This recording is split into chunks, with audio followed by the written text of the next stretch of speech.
mendengar lagi lagu apa tadi itu. Bukan mendengar sih. Putar lagi terus video tadi tentang kasih yang sempurna itu, tentang kasihnya seorang ibu, kasihnya Maria kepada Tuhan Yesus. Saya selalu katakan setiap kali saya tiba di Hari Raya Paskah ya, selalu berpikir tentang ada banyak sekali yang apa ya, yang menyentuh kita sebenarnya ya. Terutama tentang penderitaan Tuhan Yesus. Pada hari Jumat lalu saya katakan saya sampai sekarang tidak mengerti dan saya mungkin tidak sampai kapanpun tidak akan mengerti teganya. Kan Tuhan tidak pernah membuat kesalahan terhadap para pengawal itu ya. Mungkin kali kalau orang Israel mereka sakit hati, tapi pengawal itu enggak. Tuhan Yesus ngapain ya? Tapi mereka pukul dengan begitu, dengan amarah yang sangat luar biasa. Tuh cemeti, cambuk itu ada paku, ada apa besi di ujung itu kan, lalu dipukul seperti itu. Saya nggak yakin kita pukul kambing atau binatang yang tapi kok mereka bisa ya seperti itu ya. Tidak heran ketika pada hari Jumat itu pagi, hari Jumat, seorang anak umur 6 tahun itu titip kepada mamanya pertanyaan. Tanya ke Om Sony, kenapa Tuhan Yesus harus disiksa katanya. Nanti kalau dia dipukul terus seperti itu, nanti kalau dia mati gimana? Nanti kita nggak punya Tuhan Yesus lagi. Anak itu orang tuanya bukan Kristen, jadi dia tidak tahu apa-apa. Orang tuanya beragama lain. Bagaimana kalau Tuhan Yesus tidak ada lagi?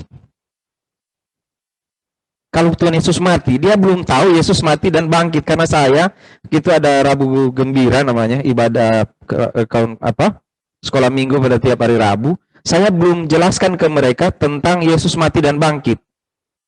Ke anak-anak ya ABSD ya, mereka sudah dijelaskan. Tapi ke anak ini ada 2 anak itu. Saya belum jelaskan. Jadi saya baru bilang kalau kamu percaya Tuhan Yesus, nanti kamu selamat. Nah dia pikir begitu. Dan dia selalu bilang Tuhan Yesus itu ada di surga. Tapi saya belum pernah ceritakan ke dia bahwa Yesus itu mati dan bangkit. Jadi dia titip ke mamanya, tolong tanya ke Pak Sony, Om Sony dia bilang, bagaimana kalau Tuhan Yesus nggak ada? Kalau Tuhan Yesus tidak ada bagaimana? Saya lihat dia berpikirnya terbalik dengan orang-orang di dunia ini. Apalagi kalau saudara buka YouTube, saudara akan dapati begitu banyak perdebatan tentang Yesus itu Tuhan atau bukan. Itu cuma manusia biasa, Yesus itu cuma orang yang biasa-biasa saja, yang taat pada Tuhan, yang menyembah Tuhan. Mereka berpikir tentang Yesus yang masih ada di dunia. Sementara anak ini berpikir kalau Yesus tidak ada. Dan saya jelaskan ke dia Yesus sudah ada di surga. Lalu dia bilang ke mamanya, "Ma, ternyata Tuhan Yesus sudah di surga." Jadi Tuhan Yesus tidak pernah tidak ada. Tuhan Yesus ada di surga sekarang. Dia bilang gitu. Orang-orang yang berdebat itu bicara tentang Yesus yang masih di bumi yang menderita. Seorang teman tanya pada saya, "Pak Sony ikuti nggak perdebatan tentang Yesus?" Saya bilang enggak. Kenapa? Itu bagaimana menurut Pak Sony? Bagaimana Tuhan yang sempurna itu? Saya bilang kalau Tuhan sudah ada di surga, apa yang mau diperdebatkan? Hah? Kalau Tuhan sudah di surga, saya mau perdebatkan tentang apa? Apakah dia manusia? Apakah dia Tuhan? Kalau dia manusia, kenapa dia lapar? Kalau dia manusia, kenapa dia lapar? Dia sekarang di surga, mau berdebat tentang apa? Mau berdebat apa kalau Tuhan di surga? Saudara tahu? Di Kristen itu memperingati tentang kematian, kebangkitan Tuhan Yesus. Saya bilang alam maut pun porak-poranda oleh kedatangan Tuhan Yesus. Alam maut pun selesai. Tidak lagi bisa menahan Tuhan Yesus. Selesai. Tidak ada. Tidak ada yang dapat membuat apapun untuk menahan Tuhan Yesus. Sekarang dia di surga. Saudara tahu, orang-orang yang mau menghina Tuhan, orang-orang yang mengabaikan Tuhan, Tidak akan dapat menyentuh Tuhan. Orang-orang yang menghina Tuhan, orang-orang yang mencoba untuk mengabaikan Tuhan, tidak pernah dapat menyentuh Tuhan. Karena dia ada di sorga. Dia sudah di sorga. Dia adalah lagi sebagai manusia yang menderita. Dia tidak bisa dipukul lagi. Bahkan sebenarnya dia tidak bisa dihina karena dia di tempat yang mulia. Kita yang sakit hati kalau Tuhan dihina. Tapi apakah hinaan itu mau sampai di Tuhan? Sudah lewat. Sudah lewat. Bahkan sebenarnya saudara, kalau saya mau bilang seperti ini, kalaupun kita tidak menyembah Tuhan dengan benar, saya kadang-kadang berpikir, memang kalau saya Tuhan, saya bilang begini, memang saya peduli kamu. Hah? Kalau saya Tuhan, kalau ada orang yang saya sudah kasihi dia setengah mati, lalu dia tidak mau mengasihi saya akan bilang, saya cari lain. Ya kan? Kalau saya sudah mati bagimu, saya bayar harga hidupmu dengan nyawa saya, dan engkau tidak menghormati saya. Kalau saya Tuhan, saya bilang, apa peduli saya padamu? Saudara pernah berpikir begitu? Atau saudara merasa penting sekali bagi Tuhan? Oh, saya ini penting bagi Tuhan. We are the reason. Kamilah alasan. Bukan, saudara. Kan saya sudah bilang hari Jumat. Bukan kita yang menjadi alasan Tuhan mati. Tapi Tuhan memang mau mati bagi kita. Kok kalau Tuhan mati ya? Bagaimana Tuhan mati? Apa Tuhan mati seperti kambing? Ayam sama kambing mati beda. Kambing sama orang mati beda. Nah, kalau Tuhan mati, apa sama dengan manusia? Itu aja yang dipikirin ya. Nanti kita. Kalau Tuhan mengasihi kita lebih dari apapun, maka adalah sangat bejat. Maaf nih kata ini. Adalah sangat berdosa lah. Gitu. Padahal berdosa itu segala macam. Ada bejat, ada kurang ajar, segala macam di dalam. Tapi kalau kita bilang, awas dosa loh. Biasa-biasa aja loh. Orang. Jadi kalau kita mengabaikan Tuhan, bukankah itu sangat menyakitkan? Sebenarnya. Saya beberapa hari lalu, ada orang-orang di depan, lalu kasih kue ke saya. Saudara tahu, saya nggak kenal. Lalu saya bilang apa ke mereka? Setiap ketemu, setelah kan, oh ini dia. Terima kasih Bu untuk kuenya. Ya kan? Kita tahu berterima kasih.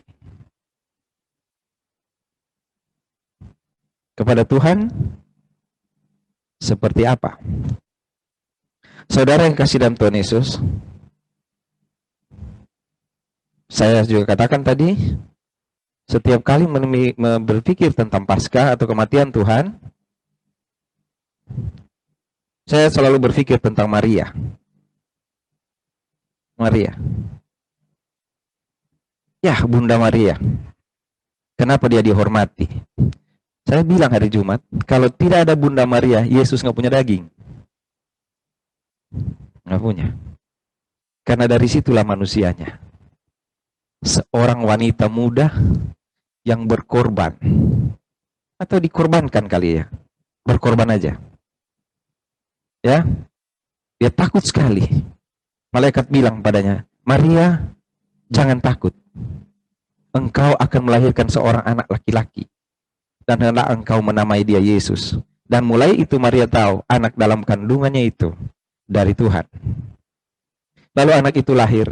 Maria peluk anak itu. Dia cium. Dia jaga, jangan dingin. Dalam perjalanan dari Bethlehem ke Yerusalem, ke Nazaret. Dalam perjalanan sampai jauh ke Mesir, dia peluk anak itu. Dia sayang anak itu. Setelah anak itu remaja, dia lihat anak itu bertumbuh, dan dia tahu ini dari Tuhan. Ini Tuhan saya. Lalu anak itu bermain lari-lari dan jatuh. Dia tidak mau anaknya jatuh dan luka. Dia lari dan peluk anak itu.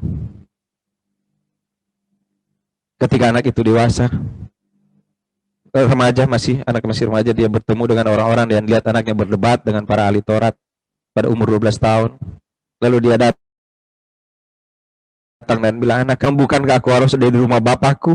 Maria waktu itu tahu, oh iya, anak ini bukan milik saya.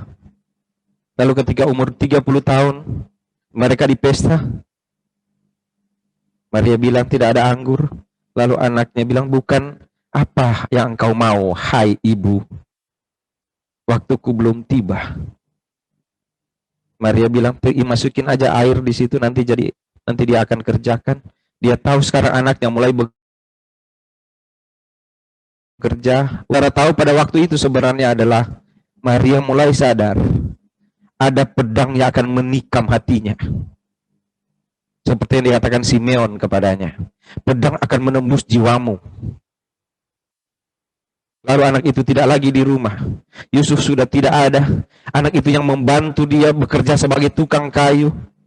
Anak itu yang bekerja baginya, menghidupinya. Tapi anak itu harus pergi, berjalan dari kampung ke kampung.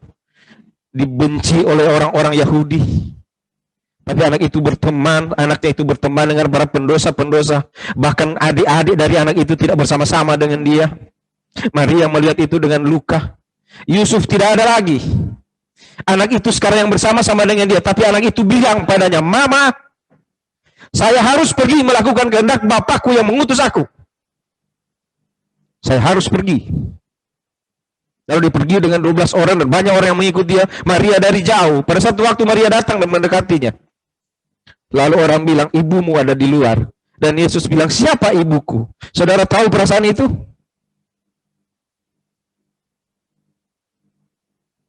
Bagaimana perasaan itu? Bagaimana perasaan Maria ketika dia bilang, siapa ibuku? Maria tahu, tidak bisa. Dia bukan punya saya. Dia cuma dipinjamkan ke dalam rahim saya dan saya mesti bimbing dia. Saya tahu bagaimana mengasihi dia. Saya peluk dia. Saya tahu mengasihi dia, saya jaga dia. Saya tidak mau dia sakit. Tapi dosa yang akan membuat dia sakit. Dosa manusia yang akan membuat anak saya menderita. Tapi dia nggak bisa bilang kepada Bapa di surga, Bapa, tolong jangan bikin anak saya sakit. Dia tidak bisa bilang seperti itu, karena dia tahu itulah tugas yang harus dihadapi sebagai seorang ibu. Dan saudara tahu, sekitar tahun 33, ketika usia anaknya 33 tahun, sekitar situ, dia lihat anaknya berdoa. Dia lihat anaknya pergi. Tapi sesudah itu murid-muridnya datang dan bilang padanya, Ibu, Yesus ditangkap. Dan anaknya dipukuli di depan matanya. Pada waktu anak itu kecil, dia lari dan peluk. Tetapi sekarang, dia tidak bisa lagi peluk sekuat ketika dia masih muda. Anaknya jatuh. Dan saudara tahu perasaan itu. Begitulah seharusnya mengasihi Tuhan. Kalau mau tahu bagaimana belajar mengasihi Tuhan, belajarlah dari Maria. Dia jaga Yesus. Dia peluk Yesus. Itu sebabnya Yesus jadi manusia. Itu sebabnya Yesus menjadi manusia. Supaya manusia tahu bagaimana mengasihi Tuhan. Bukan cuma sekedar kata-kata. Kasihilah Tuhan. Bukan. Tapi Maria menerapkan itu. Saudara mau belajar cara mengasihi Tuhan? Belajar dari Maria. Bagaimana dia menyuapi Tuhannya. Dipeluk Tuhannya. Dan ketika Tuhannya sakit. Dia nggak bisa apa-apa. Saatnya sudah tiba. Saatnya sudah tiba anaknya harus menderita. Ibu Muklis pernah bilang pada saya, Pak Sony, saya pernah kehilangan suami saya dan itu sakit sekali, Pak Sony. Tetapi ketika anak saya meninggalkan saya, karena dia ada di rahim saya sebelum dia ada di dunia ini. Dan itu sangat sakit, Pak. Saya mengerti, oh itu maksudnya Maria. Oh itu sakitnya Maria. Anaknya tergantung, dia cuma bisa cium kaki anaknya di atas kayu salib. Itu Maria. Saudara, kita tidak bicara tentang Maria di Matius pasal 28. Tapi saya mau mengajak saudara untuk belajar mengasihi Tuhan dari Maria. Bagaimana berkorban bagi Tuhan, itulah seperti yang dilakukan oleh Maria. Saudara tidak baca di surat-surat Paulus itu, cerita itu. Karena surat Paulus sudah lewat, sudah bicara tentang kebangkitan dan kenaikan Tuhan Yesus di sorga. Dan janji-janji Tuhan di sorga. Tapi kalau mau belajar bagaimana mengasihi Tuhan, Mari lihat dari Maria. Ketika Tuhan ada di kayu salib dan dia lihat anaknya. Dia lihat Tuhannya yang itu anaknya juga. Darah dagingnya ada di situ. Dan anaknya bilang, ibu, inilah anakmu. Ada orang lain yang akan mengurusmu. Saudara tahu sakitnya? Ketika anaknya tergantung di kayu salib. Saya baru bilang ke mama saya, saya mau pergi melayani Tuhan. Saya akan pergi melayani Tuhan. Dia cuma lihat saya. Kamu pergi. Dan jangan balik. Kalau kamu melangkah dari Israel, dari Mesir ke Kanaan, jangan balik ke Mesir. Kamu pergi dan melayani Tuhan. Ketika saya tiba di pelayanan, saya tulis surat. Bagaimana keadaan mama? Dia bilang, kamu tahu ketika kamu pergi, mama menangis. Kenapa? Mama pikir kamu cuma melayani di tempat yang enak. Ternyata kamu pergi jauh ke pedalaman. Ternyata kamu pergi jauh. Tapi tidak boleh balik. Saya tahu, oh ya, orang mau melayani Tuhan aja, diantar dengan air mata. Gimana ini? Anaknya di kayu salib. Sakit sekali, saudara. Jadi, kalau ada orang tidak menghormati Tuhan, belajar dari Maria. Penting sekali ibadah Paskah ini, saudara. Di hari raya Paskah ini penting sekali. Kenapa? Supaya kita ingat lagi tentang pengorbanan Tuhan Yesus. Setelah Tuhan Yesus dikubur, Maria datang di situ dan dia lihat kubur Tuhan Yesus. Mereka bersama-sama dengan Yohanes. Dan ada juga murid-murid setelah hari Sabat lewat, Pasal 28, Matius 28 ayat 1 sampai 10. Setelah hari Sabat lewat, menjelang menyingsingnya fajar, hari pertama minggu itu. Hari Minggu maksudnya. Hari Minggu. Pergilah Maria Magdalena dan Maria yang lain menengok kubur itu. Terjadi gempa bumi. Lihat, sebab seorang malaikat Tuhan turun dari langit dan datang ke batu itu dan menggulingkannya lalu duduk di atasnya. Wajahnya bagaikan kilat dan pakaiannya putih bagaikan salju. Dan penjaga-penjaga itu gentar ketakutan dan menjadi seperti orang-orang mati. Akan tetapi malaikat itu berkata kepada perempuan-perempuan itu, jangan kamu takut. Sebab aku tahu kamu mencari Yesus yang disalibkan itu. Ia tidak ada di sini. Sebab dia telah bangkit sama seperti yang telah dikatakannya. Mari, lihatlah tempat ia berbaring.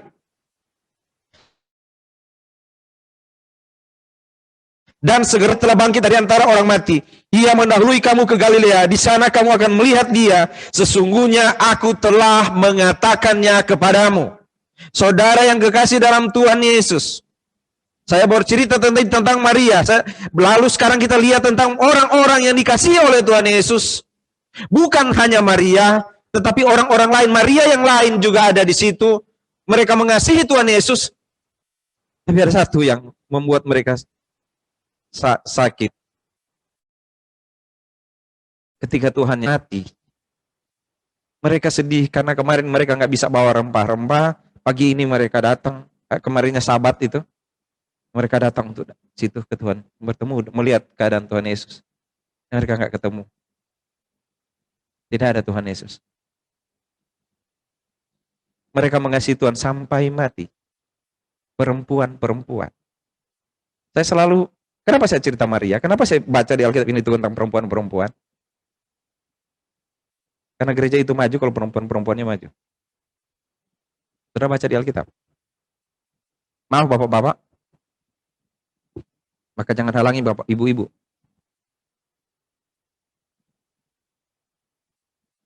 Perempuan-perempuan itu mengasihi Tuhan Yesus sampai mati. Sampai Tuhan Yesus dikubur. Mereka datang. Saudara tahu nggak, kalau orang sudah mati biasanya kan gitu ya. Kalau sudah mati kita sudah hilang harapan ya. Mau minta apa lagi ke dia? Waktu dia hidup kita lapar, Lazarus mati, Maria dan Marta bilang, kalau Tuhan ada, adik saya nggak mati, saudara saya tidak mati. Ketika orang-orang lapar datang pada Tuhan. Ketika ada orang sakit datang pada Tuhan, sekarang sudah mati. Mau datang dapat apa, saudara? Hah? Mau datang mendapatkan apa? Mau menerima apa? Berbalik ya dengan kita ya. Kalau kita datang pada Tuhan untuk mendapatkan apa-apa, itu pada waktu Yesus masih, itu perbuatan-perbuatan orang pada waktu Yesus masih hidup. Setiap datang minta sesuatu. Tuhan sembuhkan aku. Tuhan inikan aku. Tuhan berkati aku. Tuhan ini aku. Ini perempuan-perempuan ini datang meminta apa ya? Kan Yesus sudah mati. Tapi mereka tetap mengasihi Tuhan. Bagus banget ya kira-kira kalau kita seperti itu ya.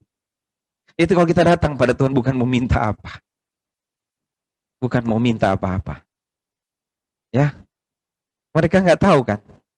Mereka lupa kan sebenarnya. Yaitu bahwa Tuhan pernah bilang pada mereka, anak manusia akan mati, tapi akan bangkit. Tapi pada saat sedih biasanya kita suka lupa. Bukankah seperti itu kita? Kalau kita lagi sedih kita suka lupa sesuatu yang Tuhan katakan. Yang kita ingat cuma kesedihan kita. Apalagi dia tidak ada. Hari-hari ini saya banyak air mata memang. Ya. Nggak tahu kenapa. Terlalu melo kali. Tetapi setiap kali berpikir tentang Tuhan yang menderita. Kenapa kita berani sekali ya kalau menderita dikit langsung mengeluh ya. Baru menderita dikit. Aduh Tuhan, kok begini nih hidup? Bayangin kalau Tuhan bilang begini. Baru begitu. Hanya segitu. Mereka datang pada Tuhan bukan minta apa-apa. Mereka cuma mau datang pada Tuhan untuk memberikan sesuatu pada Tuhan. Mau rempah-rempah mereka, saudara. Mereka datang pada Tuhan. Mereka datang pada Tuhan. Memberikan sesuatu. Tetapi kasih yang kuat itu diingatkan oleh malaikat. Malaikat bilang, janganlah kamu takut. Aku tahu kamu mencari Yesus yang disalib itu. Bukan Yesus yang lain. Ada Yesus yang disalib. Banyak kali Yesus ya saudara. Banyak Yesus. Tapi bukan Yesus yang disalib. Saudara, kita mengasihi siapa? Mengasihi Yesus yang disalib. Artinya kan kita mesti tahu kita mengasihi Yesus yang menderita bagi kita. Bukan mengasihi Yesus yang selalu memberikan apa yang kita mau.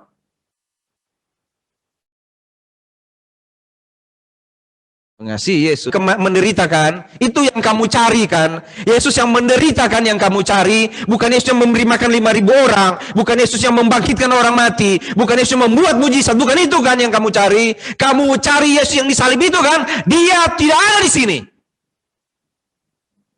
Tidak ada. Sebab ia telah bangkit. Yesus yang menderita itu sudah bangkit. Sudah bangkit. Yang dimaksud di situ adalah dia tidak ada di antara orang-orang mati. Dia tidak ada di kuburan. Dia tidak ada di tempat yang orang semua takut menuju ke situ. Dia tidak ada di situ. Dia tidak ada di alam maut. Tidak ada. Kenapa? Lalu mereka pergi dari kubur itu dengan takut dan sukacita yang besar dan berlari cepat-cepat untuk memberitahukannya kepada murid-murid Yesus. Tiba-tiba berjumpa dengan Yesus. Itu ayat 9. Yesus tidak ada di kematian, tapi Yesus ada di jalan di mana engkau pergi. Yesus tidak ada lagi di kematian, tapi Yesus ada di jalan menunggu engkau di sana. Dia ada di sana, bukan lagi hanya memberi roti. Dikatakan kepada murid-murid ini, kepada perempuan-perempuan ini. Jadi beda antara takutnya murid-murid, perempuan-perempuan ini, dan takutnya para penjaga. Penjaga takut, lari, tapi pegang duit. Lalu cerita kemana-mana, Yesus nggak bangkit. Perempuan-perempuan ini lari, sukacita, cerita. Saudara lihat? Ada dua yang terjadi waktu Yesus bangkit. Penjaga ketakutan, perempuan-perempuan juga ketakutan. Tetapi, penjaga-penjaga yang ketakutan itu lari pegang duit, karena kan mereka dibayar untuk jaga. Lalu cerita bilang nggak bangkit ya. Kamu bilang nggak bangkit ya. Ya, dibayar kan itu. Pasal ayat 62 sampai 66 itu kan. Dibayar mereka kan. Jadi ada orang yang Yesus bangkit lalu terima bayaran. Tapi ada orang yang Yesus bangkit lari dengan sukacita dan cerita kepada orang lain. Itulah mental orang-orang percaya. Yesus mati dan bangkit, lari takut karena saya harus cerita tapi dengan sukacita. Takut ini artinya meluap-luap. Wow. Sampai kok begini ya. Lalu dia cerita. Nanti bisa tanya ke Flo itu. Sekarang kita cerita ke Flo, Tuhan Yesus mati dan bangkit. Jangan takut. Kita nggak akan kehilangan Tuhan Yesus. Tuhan Yesus tidak ada di kubur sekarang. Nggak ada dia. Tidak ada di kubur. Tidak ada. Tapi dia ada di jalan di mana engkau mau pergi. Sebelum engkau tiba di satu tempat, dia sudah ada di sana. Bahkan dia bilang, aku pergi menyediakan tempat bagimu di sorga. Jangan takut. Jangan takut. Ya, COVID ini udah setahun loh. Pasti kita masih takut. Tapi kita nggak boleh takut kalau kita berpikir ada Tuhan. Tuhan ada. Malaikat-malaikat itu berkata ke perempuan itu, janganlah takut. Saya sudah sampaikan di awal tadi. Sama kata itu ketika disampaikan kepada Maria, jangan takut Maria. Malaikat selalu berada bersama-sama Maria. Malaikat menjaga pelayanan Tuhan Yesus, tapi mereka harus menahan diri karena tuannya itu harus menderita. Lalu mereka turun dan membuka kubur. Apakah nanti dibuka batu itu baru Yesus keluar? Tidak. Yesus sudah di luar. Mereka buka batu itu supaya orang boleh buktikan memang nggak ada. Karena Yesus, itu yang sudah saya khotbahkan minggu hari Jumat,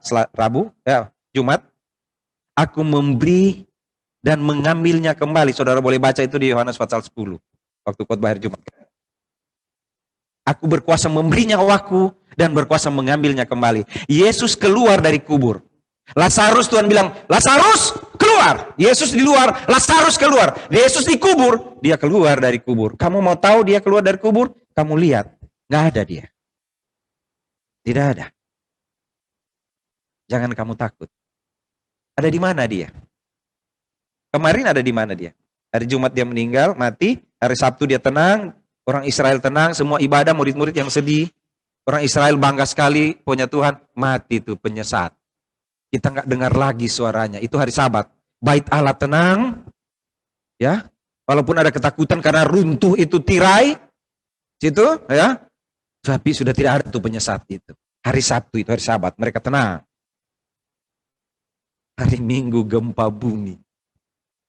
Bumi tidak dapat menahan tubuh Yesus. Ya, tidak dapat. Artinya saudara, dunia ini tempat yang saya pijak ini nggak dapat menahan Yesus. Kalau dunia ini tidak dapat menahan Yesus, maka selama kita berpijak di dunia ini, dia tidak berkuasa menahan kita. Karena kita ada di dalam Yesus. Karena kita ada di dalam Yesus, dunia yang tempat kita pijak ini satu kali kelak akan hancur. 2 Petrus 3 ayat 10, hancur semua. Tapi kita ada di tangan Tuhan. Jangan takut. Malaikat mengulangi kata-kata Yesus. Jangan takut. Dia sudah bangkit. Ya, tidak ada. Lalu mereka pergi dari kubur. Takut dan berlari cepat-cepat untuk memberitahukannya kepada murid-murid Yesus. Ini berlarinya kecepat-cepat, saudara. Saya nggak bisa lari cepat. Berlari, karena kaki saya nggak kuat lari. Tapi perempuan-perempuan ini saking sukacitanya berlari cepat untuk mengatakan kepada orang, Yesus bangkit. Kepada murid-murid. Salam bagimu. Lalu dia bertemu dengan Yesus dan bilang pada mereka, Shalom. Salam bagimu. Selamat pagi. Mau kemana? Ya, Tuhan memberi salam kepada mereka. Lalu apa yang terjadi? Mereka mendekatinya dan memeluk kakinya serta menyembahnya. Hebat banget ya. Padahal begini, saudara perhatikan ini. Malaikatnya bilang begini, jangan kamu takut, sebab aku tahu kamu mencari Yesus yang disalibkan, itu ayat 5. Ia tidak ada di sini sebab ia telah bangkit, sama seperti telah dikatakannya. Mari lihatlah tempat ia berbaring. Dan segeralah pergi katakan kepada murid-muridnya bahwa ia telah bangkit dari antara orang mati. Ia mendahului kamu ke Galilea. Murid-murid, dia akan dahului kamu ke Galilea. Perempuan-perempuan ini bertemu dengan Tuhan Yesus di jalan. Saya katakan tadi, ketika kita dibilang jangan takut oleh Tuhan, dia tidak ada di sini. Dia tidak ada dalam kematian. Tidak ada. Dia ada di jalan ketemu denganmu. Makanya pernah Tuhan Yesus bilang begini. Di Matius dia bilang, nanti saudara baca di sini. Dia bilang gini, pada waktu aku lapar, engkau beri aku makan. Ya, pada waktu aku lapar, engkau beri aku makan. Tidak ada pakaian. Engkau beri aku pakaian. Kamu beri aku pakaian. Lalu mereka tanya, Tuhan, kapan kami lihat engkau lapar dan berpakaian? Lalu dia bilang, kalau engkau beri kepada saudaramu, engkau beri pada aku. Saudara, ketemu di jalan dengan Tuhan. Tapi mereka kenal itu Tuhan. Akrab sekali ya.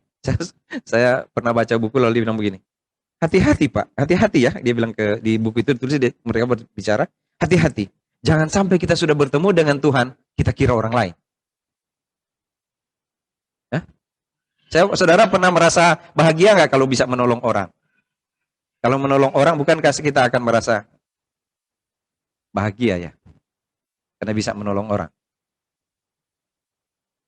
Atau kita menggerutu kalau menolong orang? Yang penting Injil ya. Mereka memeluk kakinya, lalu dia katakan lagi, jangan takut. Jangan takut. Pergi dan katakanlah kepada saudara-saudaraku, supaya mereka pergi ke Galilea, dan di sanalah mereka akan melihat, murid-murid akan ketemu dengan Tuhan Yesus di Galilea. Jangan takut. Dia tidak ada di sini sekarang. Tapi dia ada di tempat di mana dia akan bertemu dengan engkau. Saudara, ketika kita bilang jangan takut, ketika kita bilang, kita dengar kata jangan takut, sebenarnya cuma satu yang harus dibuat, yaitu jangan takut.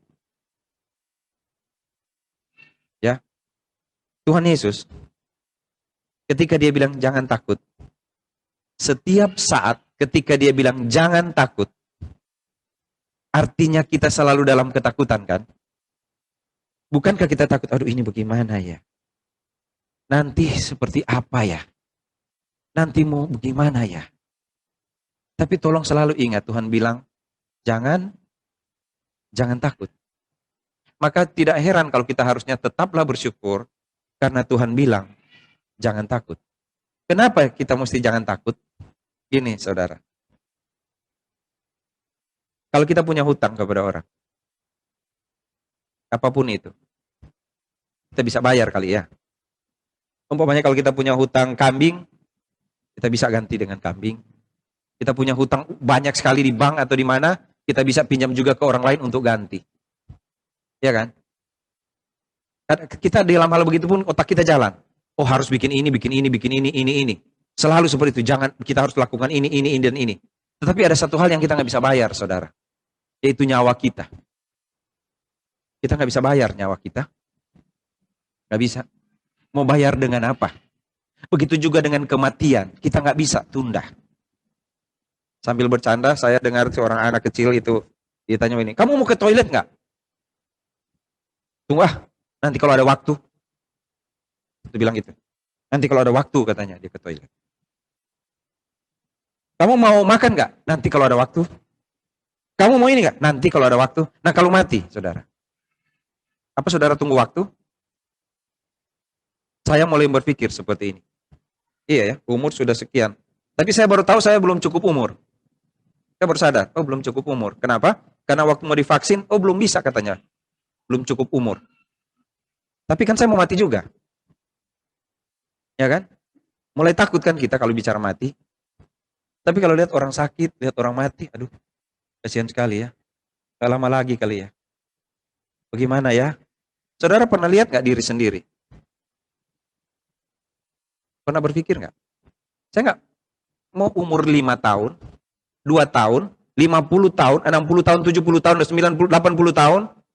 Kita tidak tahu kapan loh kita mati. Ini yang di sini juga, yang bersama-sama saya di sini juga. Kita nggak tahu kapan mati nih. Nggak ada yang rencana. Tidak ada. Saudara di rumah juga begitu kan? Benar nggak? Sehari ini berpikir nggak begini? Duh, kapannya saya mati? Bagaimana ya kalau saya mati? Hah? Bagaimana ya? Mesti jaga kesehatan Saya nggak makan, tidur jangan malam-malam. Makan harus teratur. Jadi begini, tahu-taunya sakit gigi. Nggak bisa makan juga. Aduh nanti saya tidur. Tahu-taunya nggak bisa tidur karena bocor rumah. Terus saya begini, mati juga kan? Kenapa saya bicara tentang mati? Karena Yesus kan mati, saudara. Jangan suka cita Yesus mati. Kita mati kapan kita pikir?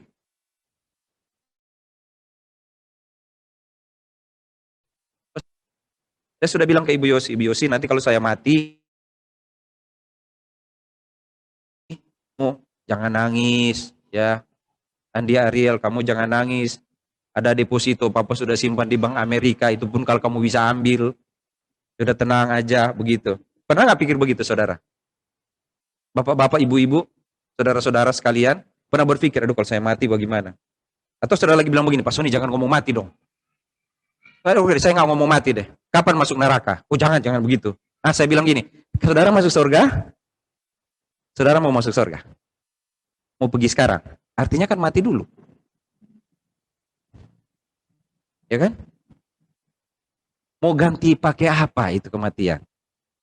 Mau dibayar pakai apa? Mau ditutupi dengan apa itu? Nggak bisa. Tapi Yesus sudah lakukan itu untuk kita. Dia sudah mati untuk tutupi itu alam maut. Supaya kita tidak ke alam neraka itu. Kenapa? Dia bilang begini kepada penjahat di sampingnya. Pada hari ini, engkau bersama-sama dengan aku di Firdaus. Hari itu. Jadi dia kemana? Jalan-jalan? Enggak. Bersama-sama dengan orang percaya di Firdaus waktu itu. Jangan takut. Ketika dia bangkit. Jangan takut. Dia tidak ada di sini. Tidak ada di sini dalam penderitaan. Tidak ada. Tidak ada lagi orang yang bisa bikin Yesus susah di atas. Enggak ada. Tapi apakah engkau percaya Tuhan Yesus sungguh-sungguh? Apakah engkau, coba cek loh, cek hati. Ini saya cuma tukang nyanyi kali ya. Saya cuma kalau ibadah berdoa, tapi mungkin kalau saya sakit saya jadi menolak Tuhan. Kalau saya tidak diberkati saya jadi ragukan Tuhan. Kalau saya dalam persoalan saya pikir, kok Tuhan nggak ada? Jangan-jangan saudara nggak selamat. Jangan-jangan saya tidak selamat. Cuman kita kira kita selamat. Cuman kita kira kita selamat. Yang di sini juga berpikir tentang itu. Jangan-jangan Anda tidak selamat. Cuma karena apa? Enggak ya, enggak mungkin enggak selamat. Pak Sony jangan begitulah. Saya ini sudah terima Yesus dari dulu. Sudah terima Yesus. Yesus sebagai apa? Datang pada Yesus di kematian Yesus? Atau kita sekarang selalu datang pada Yesus dengan segala permohonan. Tuhan, nomor 1. Nomor 2. Nomor 3. Dia cuma jawab 2. Saudara tahu kan cerita tentang seorang anak yang berdoa kepada Tuhan dan dia tulis surat? Dia tulis surat kepada Tuhan Yesus di surga. Kami 2 hari ini tidak makan. Papa sakit, kami butuh 500.000, bukan 500, 100.000 rupiah. Dia tulis dan dia masukin ke kantor pos kepada Tuhan di sorga. Tukang pos buka, ini surat mau kirim ke sorga, udah pakai meterai kirim kemana? Kalau WA bisa.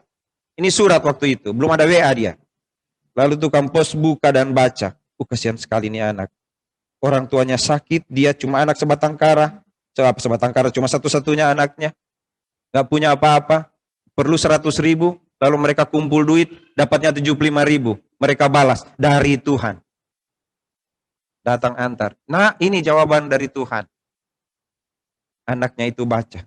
75.000. Puji Tuhan. Dia balas lagi. Tuhan, terima kasih untuk kiriman uang.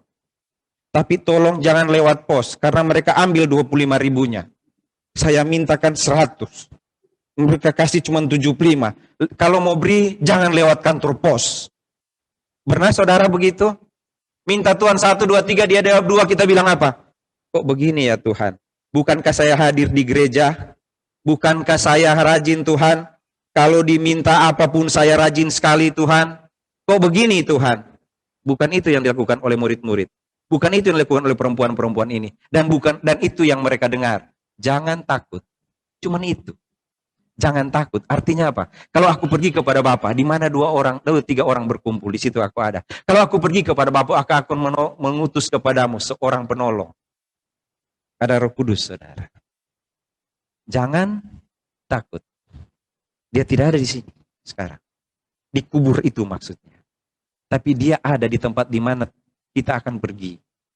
Dia sudah ada di sana. Saya bilang ke Hevi, ketika kami berpisah, Hevi, kamu akan pergi melayani di Nganjuk. Dia bilang, Pak, itu bagaimana keadaannya?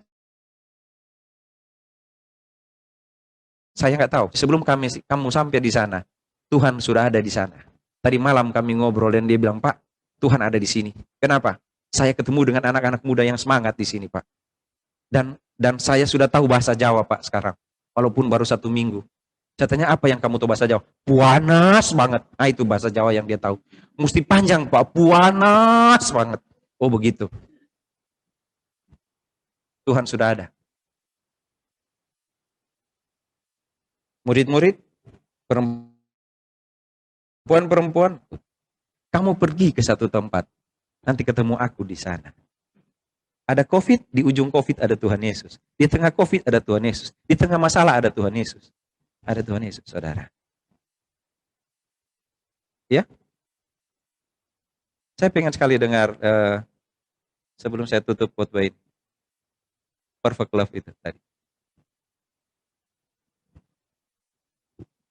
Saya suka sekali lihat Maria.